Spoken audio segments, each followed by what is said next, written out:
Hello students, आज हम simple machine का सेकंड लेक्चर लेकर आए हैं। सिंपल मशीन को हम पढ़ने के पहले थोड़ा फर्स्ट लेक्चर का रिवाइज करते हैं कि सिंपल मशीन आखिर होती क्या है और काम कैसे करती है। तो simple machine are based on law of conservation of energy. Energy never be create nor be destroyed, it can be change one form to another form और it can be transfer from one object to another object. तो इसी principal पर based हमारी machine होती है। Simple way में अगर कहें कि मशीन के ऊपर अगर हम कुछ एनर्जी कंज्यूम करते हैं तो उसके बदले में मशीन से हमको आउटपुट मिलता है। फॉर एग्जांपल हम बात करें कि लाइट बल्ब जो होता है, बल्ब के अंदर इलेक्ट्रिक एनर्जी जाती है, तब जाकर हमें बाहर लाइट एनर्जी मिलती है। तो electric energy are converted into light energy. Energy का एक फॉर्म दूसरे फॉर्म में क्या हो गया है, चेंज। तो एनर्जी के फॉर्म्स को चेंज या एक ऑब्जेक्ट से दूसरे ऑब्जेक्ट में एनर्जी को ट्रांसफर करने का काम जो है वो कौन करती है, मशीन। इसीलिए बोल रहे हैं machine are based on law of conservation of energy. फिर हमने कहा मशीन एक इंस्ट्रूमेंट है। जो इंस्ट्रूमेंट है वो इंस्ट्रूमेंट क्या करता है, वर्क करता है। तो machine is a instrument which is perform the work, जो कि काम करता है। कैसे काम करता है, तो वो काम करता है changing the magnitude of force. Force के मैग्नीट्यूड को चेंज कर देता है। जैसे जैक, अपन गाड़ी उठाने के लिए जो जैक का इस्तेमाल करते हैं, वो जैक जो है वो फोर्स के मैग्नीट्यूड को चेंज कर देता है। एक आदमी जो 100 न्यूटन तक का वेट जो है लिफ्ट कर सकता था, वो 1000 न्यूटन वेट वाली गाड़ी को भी लिफ्ट कर सकता है with the help of jack. तो जैक ने जो है उस फोर्स के मैग्नीट्यूड को क्या कर दिया है, चेंज कर दिया है। फिर है डायरेक्शन। डायरेक्शन को भी चेंज करके वर्क करता है। जैसे पुली, पुली में अगर हम देखें तो किसी भी चीज को किधर खींचते हैं, नीचे की तरफ। नीचे खींचेंगे, वेट किधर आता है, ऊपर की तरफ। तो फोर्स है नीचे और वेट जा रहा है ऊपर, दोनों की डायरेक्शन कैसी हो गई, अपोजिट। तो अपोजिट डायरेक्शन मतलब यहां पर डायरेक्शन को चेंज करके भी वो क्या कर देता है, वर्क। फिर उसके बाद में है पोजीशन। तो रोटी पलटने का जो चिमटा आता है, उस चिमटे में फोर्स की क्या चेंज हो जाती है, पोजीशन। तो पोजीशन में चेंज करके, डायरेक्शन में और मैग्नीट्यूड में चेंज करके हमारी मशीन जो है वो क्या करवा देती है, वर्क। अब बात आती है कि मशीन के ऊपर जो हम अप्लाई कर रहे हैं, force applied on machine, machine के ऊपर जो हम अप्लाई कर रहे हैं उनको क्या बोलते हैं, effort. Applied on machine, force applied on machine are known as effort. Effort एक टाइप का फोर्स है। CGS unit dyne, MKS unit क्या होगा, न्यूटन होगा। फिर अगर हम बात करें तो weight, load, load lifted by machine, machine जितना उठा रही है, तो load lifted by machine are known as weight. Weight भी सीजीएस यूनिट डाइन है और एमकेएस यूनिट क्या होगा, न्यूटन। दोनों के यूनिट और डायमेंशन फॉर्मूले क्या आने वाले हैं, सेम, क्योंकि दोनों एक्चुअल में फोर्स के ही टाइप हैं। फिर हमने इन दोनों क्वांटिटीज को ध्यान में रखकर एक नई क्वांटिटी बनाई जिसका नाम रखा mechanical advantage. Mechanical advantage, it is the ratio of weight upon effort. Weight और एफर्ट का क्या है, रेशो है। यहां पर हम देखते हैं कि मैकेनिकल एडवांटेज का कोई यूनिट नहीं होगा। यूनिट नहीं होता है इसलिए हम इसको बोलते हैं यूनिटलेस। और इसका कोई डायमेंशन भी नहीं होगा इसलिए इसको भी बोलने वाले हैं डायमेंशनलेस। अब अगर हम एडवांटेज की बात करें तो एडवांटेज की वैल्यू 1, ग्रेटर देन 1 और लेस देन 1 सभी पॉसिबल है। मतलब एडवांटेज में कम एडवांटेज, ज़्यादा एडवांटेज और इक्वल टू एक 1 एडवांटेज पॉसिबल है। ठीक है, पर हमको क्या चाहिए, हमको तो चाहिए कि एडवांटेज मोर देन 1 हो। ज़्यादा से ज़्यादा क्या मिलना चाहिए, एडवांटेज। तो ज़्यादा से ज़्यादा जिसमें एडवांटेज आएगा उसकी हम बात कर रहे हैं। पर मिलता क्या है, सब कुछ मिलता है ज़िंदगी में, कभी कम कभी ज़्यादा कभी बराबर, तीनों मिलते हैं। पर हम सब चाहते क्या हैं, ज़्यादा। तो चाहते ज़्यादा है पर मिलता बराबर भी है और कभी कभी कम भी मिल जाता है। उसी टाइप से हमारा एडवांटेज होता है। तो एडवांटेज की value more than 1, less than 1, equal to 1 तीनों पॉसिबल है।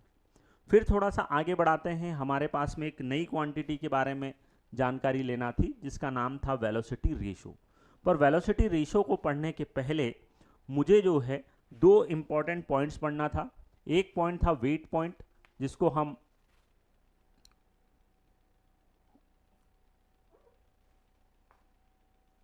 समझते हैं वेट पॉइंट।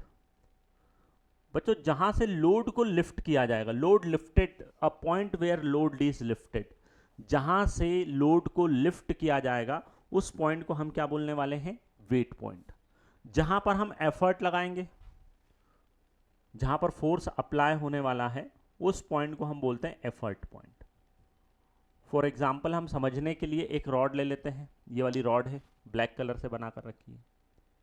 ये जो रॉड है ना, इस रॉड को अगर आप देखेंगे तो इस रॉड के एक कॉर्नर पर वेट रखा हुआ है,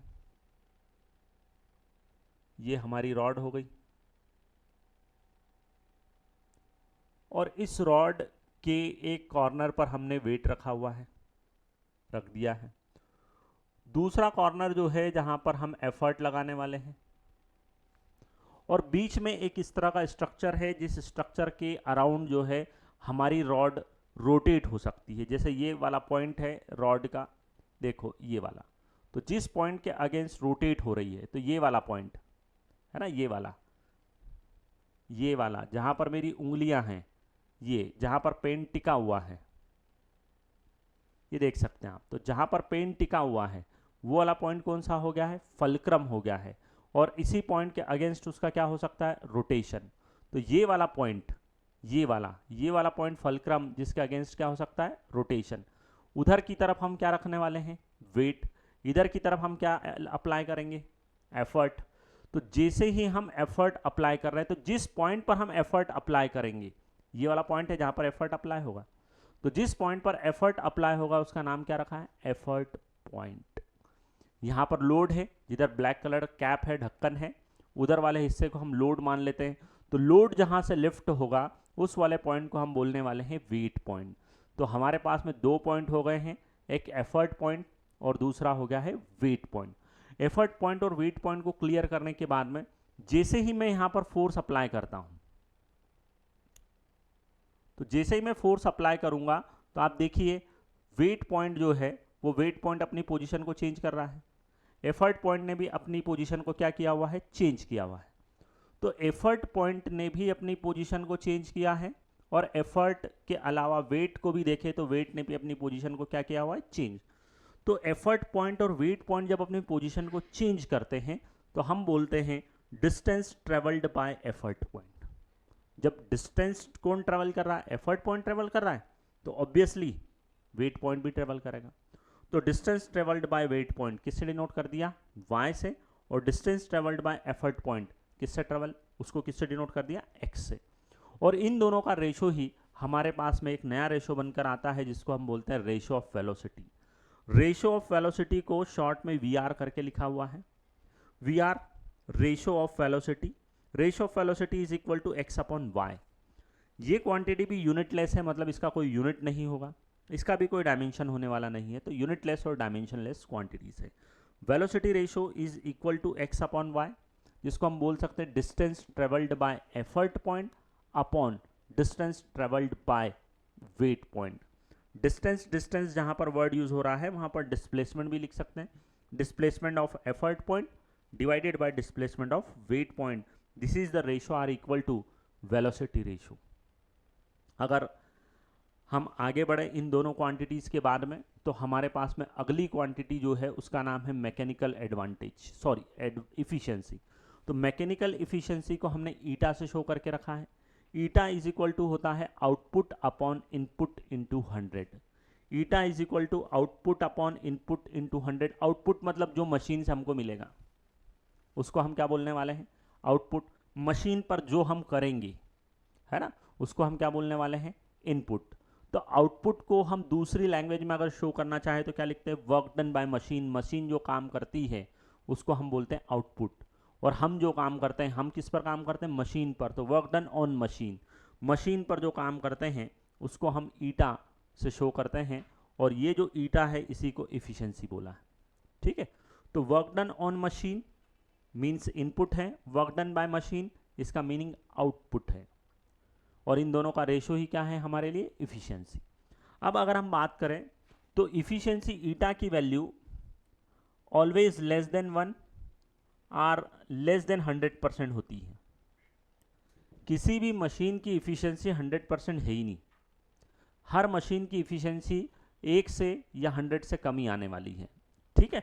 अब अगर कोई बोले कि हमारे पास तो आइडियल मशीन है, बिल्कुल आइडियल मशीन आपके पास में है, तो आइडियल मशीन के लिए ही ईटा की वैल्यू 1 या ईटा की वैल्यू 100% हो सकती है।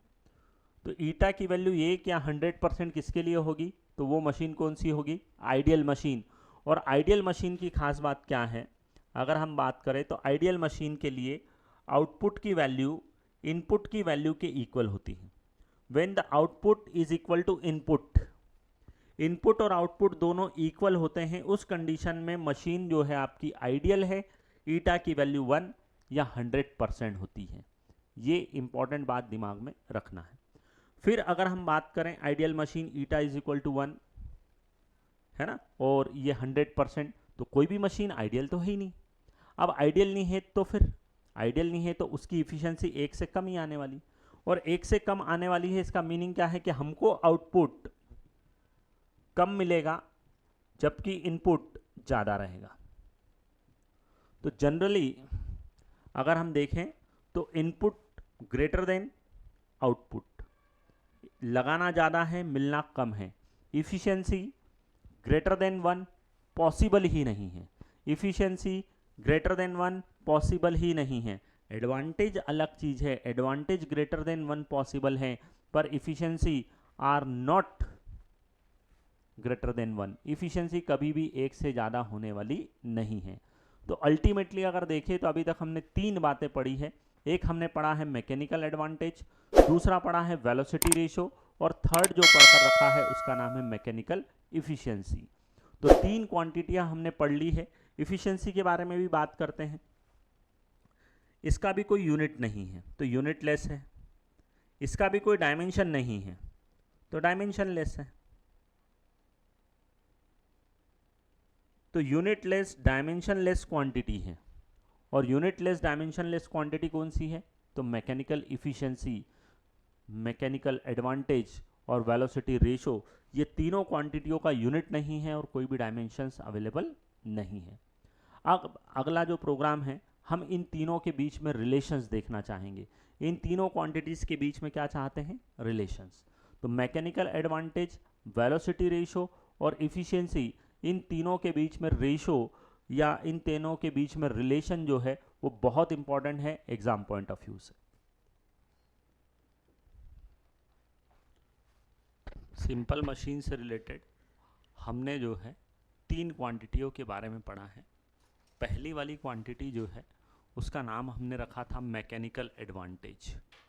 मैकेनिकल एडवांटेज का फॉर्मूला था W, है ना। W मीन्स एफर्ट वाला, नहीं वेट वाला है W, और फिर है अपॉन में P एफर्ट वाला। इसी को हमने नाम देकर रखा मैकेनिकल एडवांटेज। मैकेनिकल एडवांटेज के बाद में है velocity ratio. Velocity ratio displacement, है ना। किसका डिस्प्लेसमेंट? तो बोले एफर्ट पॉइंट का। तो इसको अपन नई डिज़ाइन नई स्टाइल से फॉर्मूला लिख देते हैं, displacement effort point of effort point divided by displacement.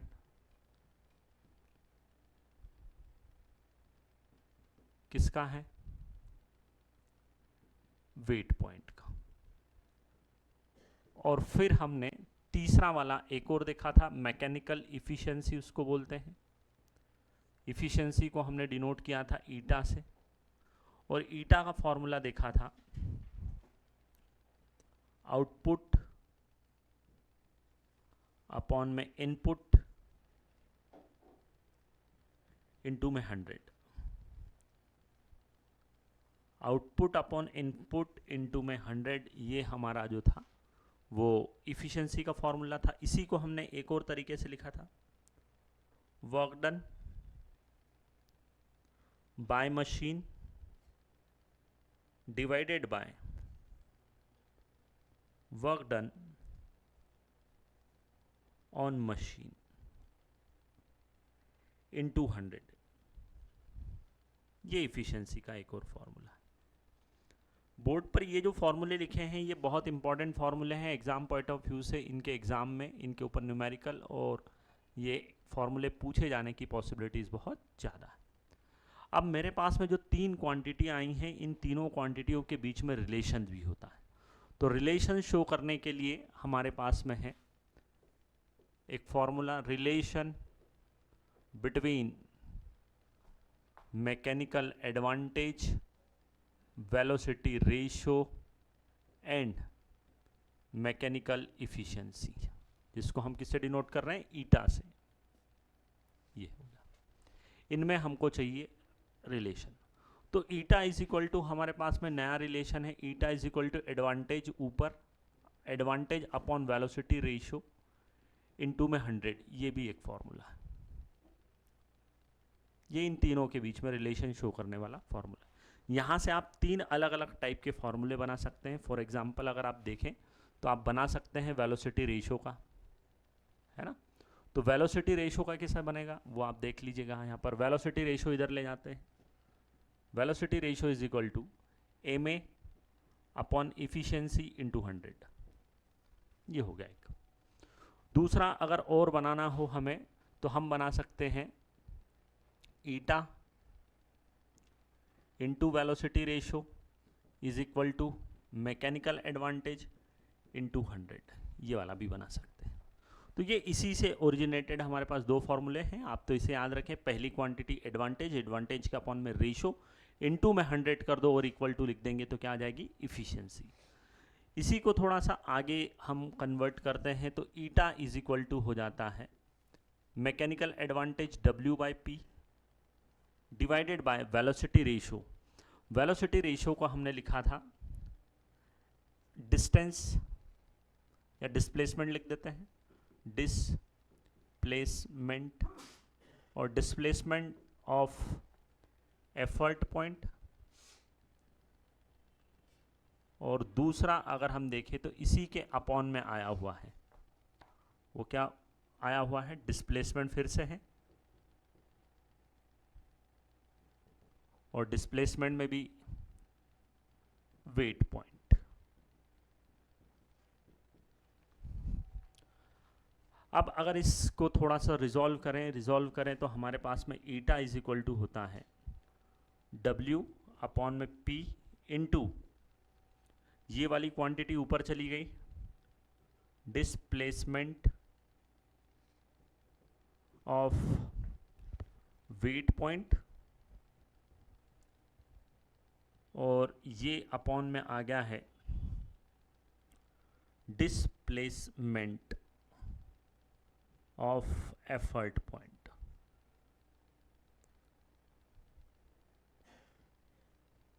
तो अगर हम देखें पॉइंट है ये,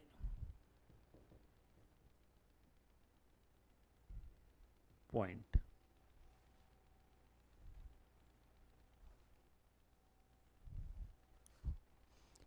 तो ये मेरे पास में इफ़िशियंसी का है और ये भी मेरे पास में किसका है, इफ़िशियंसी का फॉर्मूला है। इफ़िशियंसी के अल्टीमेटली देखें तो मेरे पास में चार फॉर्मूले हो गए हैं। पहला है eta is equal to output upon input into 100। दूसरा है work done on machine divided by work done by machine. Third वाला है efficiency is equal to advantage upon velocity ratio into 100। और फिर अगला फार्मूला जो है वो ये वाला इंपॉर्टेंट फार्मूला है, efficiency is equal to W upon P into distance, या सॉरी डिस्प्लेसमेंट भी बोल सकते हैं आप, डिस्टेंस भी बोल सकते हैं। तो displacement of weight point divided by displacement of effort point, और डिस्प्लेसमेंट की जगह आप डिस्टेंस वर्ड भी यूज़ कर सकते हैं। तो ये है मेरे पास में इफ़िशियंसी से रिलेटेड इंपॉर्टेंट फार्मूलेज, जिनके ऊपर एग्जाम्स में क्वेश्चन आने की पॉसिबिलिटीज़ ज़्यादा है। बहुत छोटा टॉपिक है सिंपल मशीन। सिंपल मशीन में जो बोर्ड पर हमने लिखे हैं ये फार्मूले बहुत इंपॉर्टेंट है एग्ज़ाम पॉइंट ऑफ व्यू से। अगर आप फार्मूले तैयार कर रहे हैं तो आपको ये फार्मूले ज़रूर याद होना चाहिए। आगे जो है हम सिंपल मशीन में एक बहुत इंपॉर्टेंट चीज़ पढ़ना रहती है जिसको हम बोलते हैं लीवर। लीवर की बात करने वाले, एक तो हमारी बॉडी में लीवर है पर वो लीवर अलग है और ये वाला लीवर अलग है। तो लीवर के अंदर क्या क्या होता है, तो सबसे पहले अगर हम बात करें तो इस लीवर कंसिस्ट किससे बनता है, तो वो है रिजिड रॉड, और रिजिड रॉड के साथ में इसके अंदर होता है फल्क्रम। तो फल्क्रम और रिजिड रॉड इन दोनों से मिलकर हमारे पास जो बनता है उसका नाम क्या है, लीवर। लीवर की अगर कहानी देखें तो ये हो गई रिजिड रॉड, ये देख सकते हैं आप, है ना।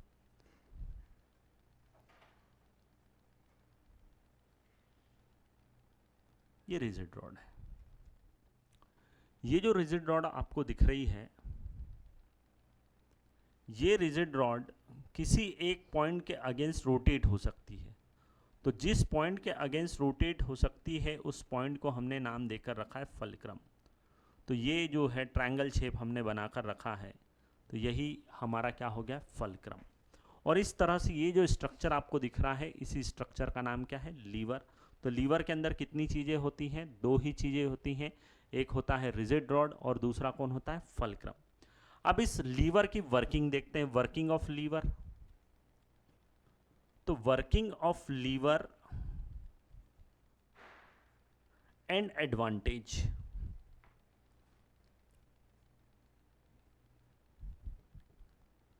और इसके एडवांटेज के बारे में बातें करते हैं। तो देखिए, हमारे पास में ये रिजिड रॉड हो गई, जिसको हम अभी अभी बोल चुके हैं रॉड, ये ब्लैक कलर का स्ट्रक्चर अब मैंने लाइन के थ्रू ड्रॉ कर दिया। ये पॉइंट है जिसके अगेंस्ट रोटेशन होगा, इसको हम क्या बोलने वाले हैं, जिसको हम बोलने वाले हैं लीवर। ये यहाँ पर वेट है हमारा, है ना, वेट, ये वाला पॉइंट है वेट पॉइंट, और ये जो है ये फल्क्रम है। तो फल्क्रम से वेट पॉइंट तक का ये जो डिस्टेंस है, इसको हमने नाम देकर रखा है weight arm. Distance between, weight arm क्या है, तो ये है डिस्टेंस बिटवीन, किनके बीच का डिस्टेंस है, distance between fulcrum and weight point. तो फल्क्रम और वेट पॉइंट के बीच का डिस्टेंस है, उसी को हमने क्या नाम देकर रखा है, वेट आर्म। बड़ी सिंपल वाली कहानी है और आपको इजीली समझ में आई। अब अगर हम बात करें तो ये रॉड है, इस रॉड की अगर हम बात करें तो यहाँ पर हम लगाने वाले हैं एफर्ट। जिस पॉइंट पर एफर्ट लगाते हैं उस पॉइंट को हम कहते हैं एफर्ट पॉइंट। और एफर्ट पॉइंट और फल्क्रम के बीच का ये जो डिस्टेंस है, distance between weight point and fulcrum are known as effort arm. Effort arm की अगर डेफिनेशन देखना चाहें तो ये भी क्या है, डिस्टेंस है, distance between fulcrum and effort point.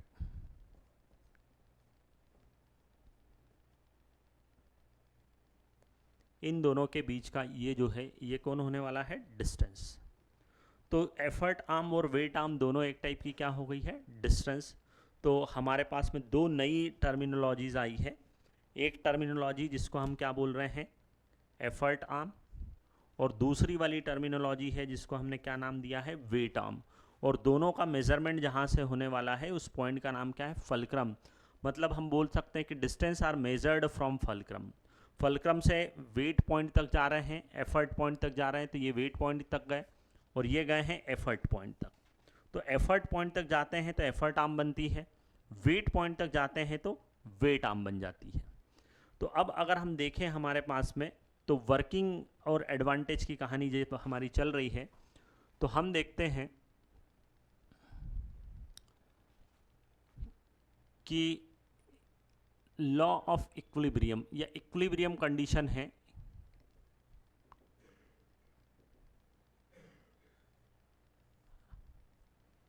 Equilibrium condition है, इक्विलिब्रियम कंडीशन है मतलब ये इस तरह का स्ट्रक्चर रखा हुआ है, यहाँ पर टिका हुआ है। तो इस कंडीशन में अगर हम देखेंगे तो हमारा एफर्ट जो है वो इसको नीचे ले जाना चाहता है, वेट जो है वो इसको इधर नीचे ले जाना चाहता है। पर अगर हम इधर लगाएंगे तो वेट किधर जाएगा, ऊपर। मतलब एक्चुअल में यहाँ पर होने वाला क्या है, रोटेशन। रोटेशन पर अभी की कंडीशन में देखें तो ये बैलेंस है, इक्विलिब्रियम है। इक्विलिब्रियम मतलब इधर वाला सेक्शन और इधर वाला सेक्शन क्या है, सेम। मतलब इधर के सेक्शन का टॉर्क और इधर के सेक्शन का टॉर्क, दोनों सेक्शन का टॉर्क क्या है, सेम है। और टॉर्क का फॉर्मूला होता है फोर्स इनटू डिस्टेंस। तो ये है फोर्स और ये है डिस्टेंस। तो हम इक्विलिब्रियम कंडीशन में बोल सकते हैं एफर्ट है और इनटू में है effort arm. Effort into effort arm is equal to weight into weight arm. दो चीजें हो गई, इधर वाला सेक्शन उधर वाले सेक्शन के क्या है, इक्वल हैं। अब थोड़ा सा आगे मैथमेटिकल कैलकुलेशन देखते हैं। ये रहा मेरे पास में एफर्ट आर्म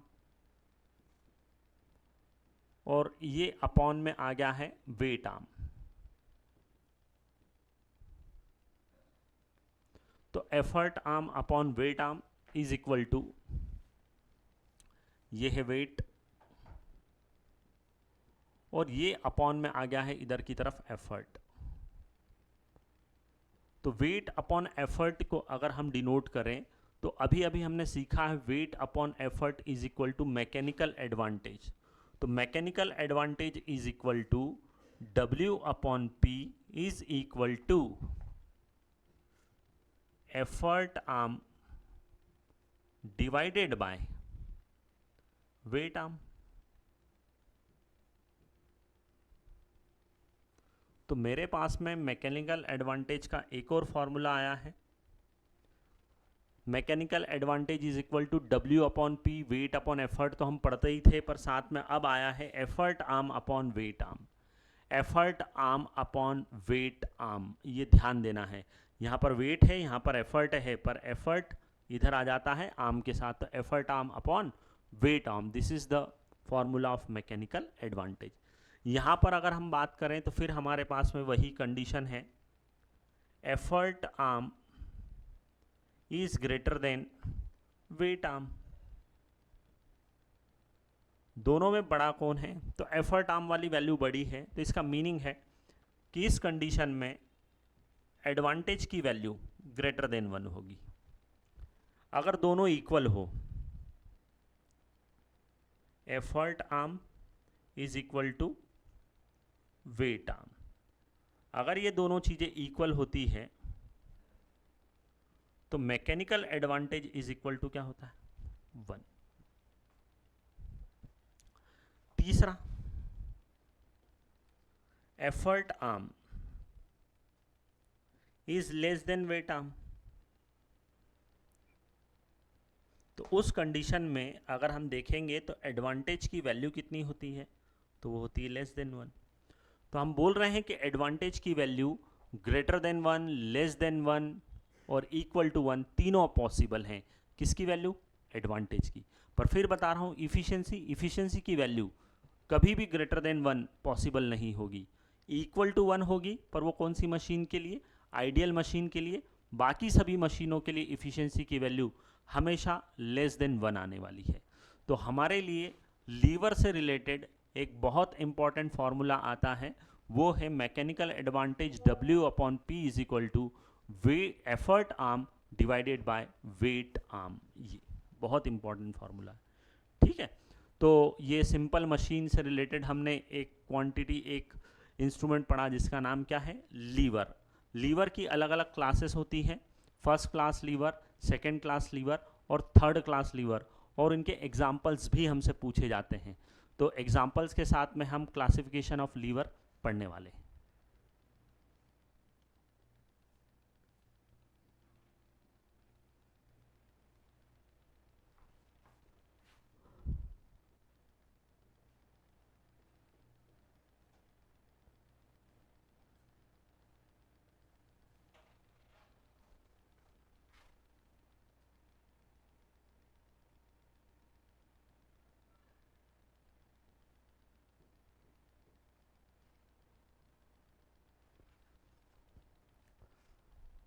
अब हम पढ़ने जा रहे हैं लीवर। लीवर के भी अलग अलग क्लास, 3 क्लास में डिवाइड करके रखा है, first class lever, second class lever and third class liver. तो सबसे पहले हम इनकी डेफिनेशंस की बात करते हैं।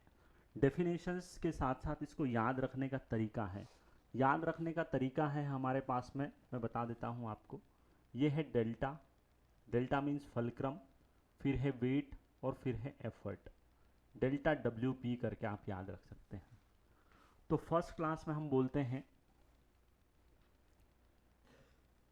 Fulcrum is present between, fulcrum is present between weight and effort, है ना। Fulcrum is present between weight and effort. Second class में बात करते हैं वेट इज प्रेजेंट बिटवीन। देखो कितना तो सिंपल है, अगर वेट बीच में आ गया है, इज प्रेजेंट बिटवीन, बीच में वेट आ गया तो आइट साइड तो दो लोग ही रहेंगे ना, बिटवीन फलक्रम, फलक्रम को मैं डेल्टा से शो कर रहा हूं और एफर्ट को पी से शो करता हूं। थर्ड क्लास में हम क्या बोलेंगे, एफर्ट इज प्रेजेंट बिटवीन, फिर वही कहानी किनके बीच में, तो फलक्रम एंड वेट। इसीलिए देखा ना कि बीच में कौन होगा, तो यहां पर बीच में कौन है, एफर्ट है। यहां पर बीच में कौन है, तो यहां पर वेट है। और यहां पर बीच में कौन है, फलक्रम। तो जो बीच में होगा उसको मैंने डिनोट कर दिया है डेल्टा डब्ल्यू पी से। डेल्टा मतलब बीच में फलक्रम है ना। और डब्ल्यू मीन्स सेकेंड वाली क्लास में अगर हम देखेंगे तो आपको वेट मिलेगा, और थर्ड वाली क्लास अगर देखेंगे तो आपको मिलने वाला है एफर्ट, है ना। तो ये फर्स्ट क्लास है, ये सेकेंड और थर्ड है। हम भी जानते हैं first second third one by one आते हैं, 1 2 3। फर्स्ट क्लास, सेकेंड क्लास और थर्ड क्लास। तो फर्स्ट क्लास में डेल्टा, सेकेंड क्लास में डब्ल्यू और थर्ड क्लास में पी बीच में होता है, और बाकी दो क्वांटिटियाँ राइट साइड हो जाती है। तो शुरू करते हैं एडवांटेज के बारे में। ये हमारा रिजिड रॉड हो गया है, ये फलक्रम है। यहां पर हमने एफर्ट लगाया और यहां पर हमने वेट रखा। देखिए तो ये बीच में है ना, तो बीच में है कौन, फलक्रम बीच में है, तो कौन सी क्लास हो गई, फर्स्ट क्लास। फर्स्ट क्लास की इस कंडीशन में देखें तो ये वाला सेक्शन और ये वाला सेक्शन सेम। इस वाले सेक्शन को हम बोलते हैं वेट आर्म और इसको हम बोलते हैं एफर्ट आर्म। और दोनों की वैल्यू अगर सेम हो जाती है, यहां पर आप देख सकते हैं weight arm is equal to effort arm. अगर दोनों आर्म्स इक्वल हैं तो एडवांटेज की वैल्यू 1 होती है। तो ये हमारा एक हो गया है और ये हो गया है हमारा दूसरा, है ना। इधर थोड़ा लिख देते हैं एफर्ट आर्म और इधर वाले को लिख देते हैं वेट आर्म, और दोनों आर्म्स की वैल्यू जो है वो इक्वल है, और इस कंडीशन में एडवांटेज जो है 1 आता है। थोड़ा सा हम शिफ्ट करते हैं फलक्रम को, fulcrum near about the effort, ये एफर्ट के पास में आ गया है। अब आप देख सकते हैं कि वेट आर्म छोटा हो गया है और एफर्ट आर्म छोटा हो गया है और वेट आर्म बड़ा हो गया है। तो हम बोल सकते हैं effort arm is less than weight arm. तो इस कंडीशन में मैकेनिकल एडवांटेज, अरे बाप रे अब क्या करें, तो मैकेनिकल एडवांटेज का फॉर्मूला तो अपन पहले से ही जानते हैं ना, मशीन के लिए नहीं, हम बात कर रहे हैं लीवर के लिए। तो लीवर की अगर कहानी देखें तो लीवर के लिए अभी अभी हमने पढ़ा है mechanical advantage is equal to W upon P upon effort arm divided by weight arm. देखो कितना तो सिंपल है, एफर्ट आर्म बड़ा है कि छोटा है, तो एफर्ट आर्म छोटा हो गया है, मतलब ये वाली क्वांटिटी छोटी है, तो एडवांटेज की वैल्यू भी हमारे पास में लेस देन 1 आएगी। फिर थर्ड वाली कंडीशन देखते हैं इसमें, fulcrum are present near the weight, weight के पास में आ गया यार, वेट के पास में आ गया तो ये हो गई वेट आर्म, और ये कौन सा हो गया, एफर्ट आर्म। तो क्लियर दिख रहा है कि एफर्ट आर्म बड़ा है और वेट आर्म क्या हो गया है, छोटा। तो अगर हम देखें तो एफर्ट आर्म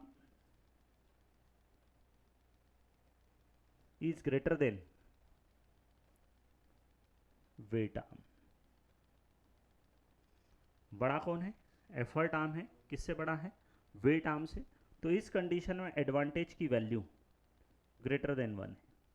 मतलब फर्स्ट क्लास के अंदर हम बात करें तो advantage equal to 1, greater than 1, less than 1 तीनों पॉसिबल हैं। अब अगर हम फर्स्ट क्लास लीवर में थोड़ा सा आगे बढ़े तो कुछ एग्जाम्पल्स भी हम देख लेते हैं। देखो फर्स्ट क्लास में अगर एग्जाम्पल देखना हो हमको वन बाय वन, तो सबसे प्यारा तो है सी शॉ। जो स्कूल में बच्चों का झूला होता है उसको अपन बोलते हैं सी शॉ। तो सी शॉ जो झूला है ये इस तरह का एक स्ट्रक्चर होता है। इसमें एक साइड बच्चा इधर और एक साइड बच्चा इधर, और ये है फलक्रम। तो देखो फलक्रम बीच में आ गया ना, तो जब भी फलक्रम बीच में आ जाए तो समझ जाओ कौन सी क्लास है? First class. अगर सीसॉ झूले के बाद में अगर हम बात करें तो फिजिकल बैलेंस,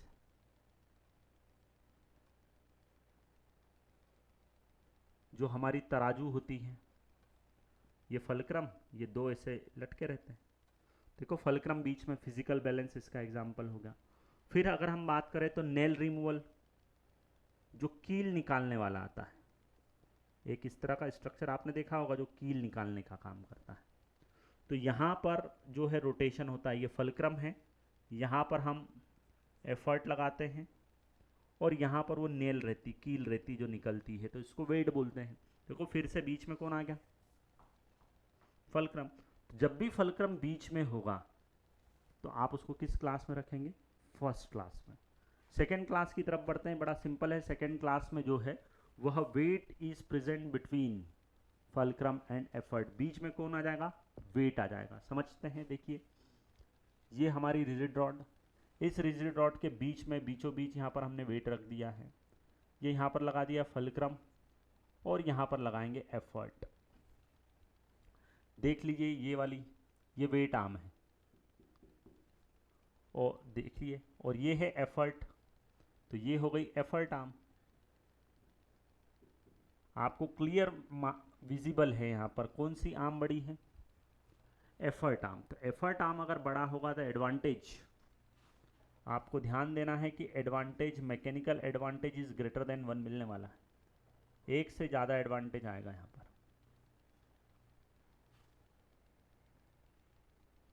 तो एक से ज़्यादा एडवांटेज किसका आने वाला है? सेकेंड क्लास का।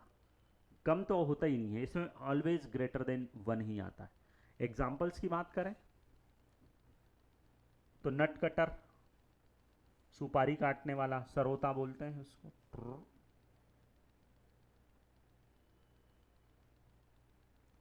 ये यहाँ पर रखी है सुपारी, है ना, सुपारी मतलब वेट। यहाँ पर हम दबाएंगे तो ये हो गया एफर्ट, और ये है जिसके अगेंस्ट रोटेशन होता है फलक्रम।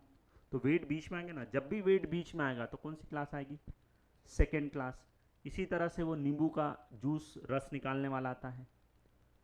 नींबू का रस निकालने वाला एक इस तरह का स्ट्रक्चर रहता है,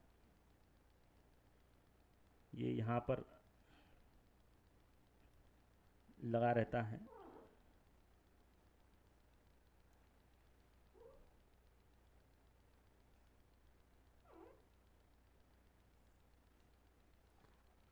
इसको ऊंचा कर दो, यहाँ पर नीचे नींबू रखते हैं और दबाते हैं तो रस बाहर आता है। ये हो गया उसका फलक्रम, यहाँ पर वेट और यहाँ पर हम लगाएंगे एफर्ट। तो बीच में वेट आ गया, और जब भी बीच में वेट आए तो सेकेंड क्लास होता है। Same to same roti maker आता है, ये इस तरह का एक स्ट्रक्चर रहता है।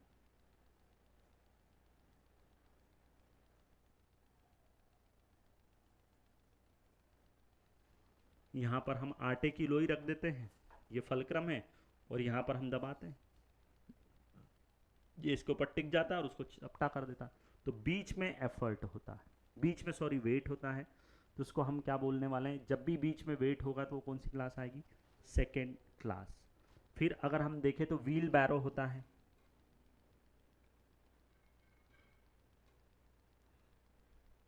कचरा फेंकने वाली गाड़ी आपने देखी होगी कई बार। रोड या मकान बनता है तो वहाँ पर एक इस तरह की गाड़ी चलती है, जिसको धक्का देकर ऐसे ले जाते हैं। तो यहाँ पर एफर्ट है, यहाँ पर वेट है और ये फलक्रम है। देखो बीच में वेट आ रहा है, तो जब भी बीच में वेट आए तो कौन सी क्लास हो जाती है? Second class.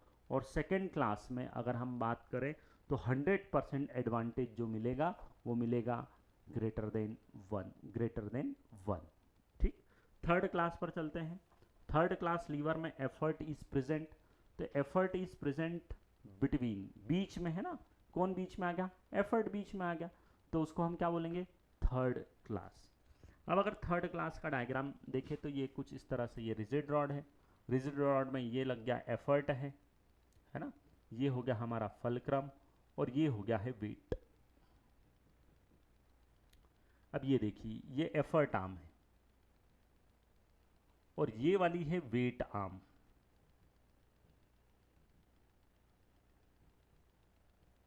डायग्राम में क्लियर दिख रहा है कौन सी बड़ी है? Weight arm. वेट आर्म मतलब नीचे वाली क्वांटिटी बड़ी है, और नीचे वाली क्वांटिटी बड़ी हो तो एडवांटेज की वैल्यू लेस देन 1। तो थर्ड क्लास में advantage always be less than 1। Third class में एडवांटेज मिलेगा लेस देन 1, सेकेंड क्लास में मिलेगा ग्रेटर देन 1, जबकि फर्स्ट क्लास में ग्रेटर देन 1, इक्वल टू 1 और लेस देन 1 तीनों को पॉसिबिलिटीज़ है। यहाँ पर एग्जाम्पल्स की बात करते हैं। एग्जाम्पल्स में यहाँ पर सबसे बढ़िया वाला क्रिकेट बैट,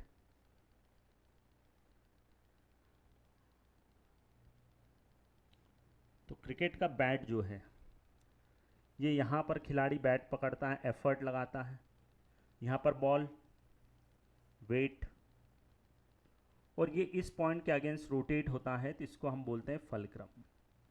तो देख लीजिए कौन बीच में है? एफर्ट बीच में है, और एफर्ट बीच में हो तो कौन सा है? Third class. तो cricket bat is an example of third class lever. फिर अगर हम देखें तो हमारे पास में फोर आर्म, आगे वाले हाथ की बात करें, है ना, तो ये रामू का हाथ है इस तरह से, और ये रामू के हाथ में आप देख सकते हैं कुछ रखा हुआ है। तो ये क्या हो गया? रामू के हाथ में ये जो रखा है इसको वेट बोलेंगे। ठीक है, ये इस पॉइंट के अगेंस्ट वो रोटेट कराएगा, तो ये हो गया फलक्रम। और यहाँ पर मसल्स लगी हुई है बॉडी के अंदर, यहाँ पर क्या लगी हुई? मसल्स। फॉर एग्जांपल अगर देखें तो ये हाथ में पेन है, ये यहाँ पर ये लिफ्ट हो रहा है, तो इस पॉइंट के अगेंस्ट रोटेशन, तो ये फलक्रम है। यहाँ पर मसल्स है, मसल्स मतलब क्या लगा रही है? एफर्ट। तो ये हो गया बीच में एफर्ट, और बीच में एफर्ट आ जाए तो उसको हम किस में कंक्लूड करते हैं? थर्ड क्लास में।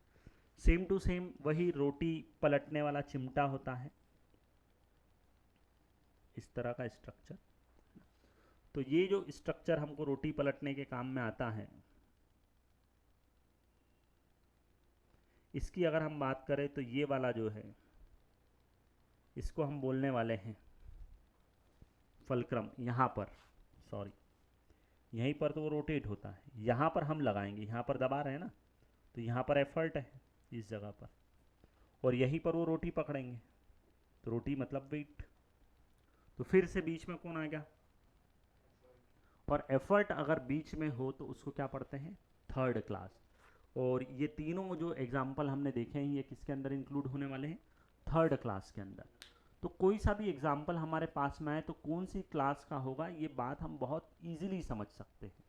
जैसे फॉर एग्जाम्पल हमारे पास में आती है सीजर, कैंची, तो कैंची को दिमाग में लाए, लेकर आ गए, चलो कैंची कुछ इस तरह का स्ट्रक्चर है।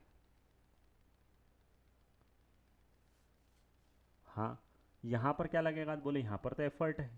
ये कौन है? तो बोले यहाँ पर तो रोटेशन होगा, खच खच। तो जहाँ पर रोटेशन होता है उसको अपन क्या पढ़ते हैं? फलक्रम।